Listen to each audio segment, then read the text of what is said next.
Ouais. C'est long, mais j'ai le temps pour le bail. Merci, Jules. Pardon, et dans un instant, vous retrouvez On en parle. Valérie Expert abordera le thème de l'orientation scolaire. Elle recevra également Martin Monestier, auteur d'un livre surprenant sur le crachat. D'abord, vous retrouvez la chronique éco et les sports.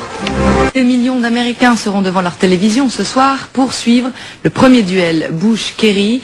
90 minutes de face à face sur la sécurité du pays, sur le terrorisme, le domaine de prédilection de George Bush. Ce sera l'occasion aussi pour John Kerry de se relancer dans la course.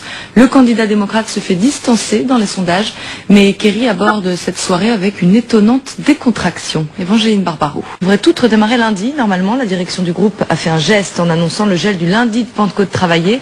C'était l'une des revendications des salariés grévistes. La réunion de négociation a également prévu de fixer un calendrier sur la politique d'emploi du groupe. On fait le point avec Olivier Sibyl et David Bordier. Le sprint final dans les deux camps à une semaine du référendum, alors qu'un 6e sondage consécutif prédit toujours la victoire du non. Les chefs de file étaient en meeting un peu partout en France hier. Les deux patrons de l'UMP et du PS, engagés pour le oui, continuent de mobiliser les leurs avec des motivations et des bilans différents, comme nous le rapporte Nathalie Pellerin. Juste après cette présentation pour rejoindre Green Eagles où se tient le sommet du G8 en Écosse. Le maire de la capitale, Bertrand Delanoë, s'est exprimé, lui, dès le début de cette audition, avant de reprendre la parole à la fin de l'exposé. Et l'émotion était bel et bien palpable. Et il a promis des jeux populaires, solidaires et éthiques. Écoutez Bertrand Delanoë. On termine avec la mésaventure de Francis Joyon. Quelques heures après avoir battu le record de la traversée de l'Atlantique Nord à la voile en solitaire, le navigateur s'est endormi à la barre et s'est échoué sur les rochers de la pointe de Penmark, dans le sud Finistère. Son bateau se disloque peu à peu, mais il est indemne. La suite sur LCI, c'est On en parle avec Valérie Expert.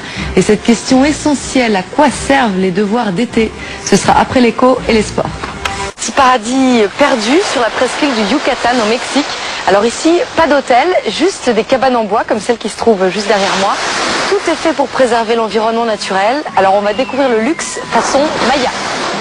La civilisation Maya fait partie intégrante de la culture du Mexique et Tulum, c'est l'un des plus anciens sites. Certains temples datent de 3000 avant Jésus-Christ et ils sont situés, vous le voyez, à flanc de falaise sur les lagons turquoises du Quintana Roo. On est dans un pays dont on parle beaucoup en ce moment en France, c'est la Turquie, Istanbul, la seule ville qui possède deux pieds dans deux continents. On est justement sur le Bosphore, entre Orient et Occident, et on va voir comment vivent les Stambouliotes.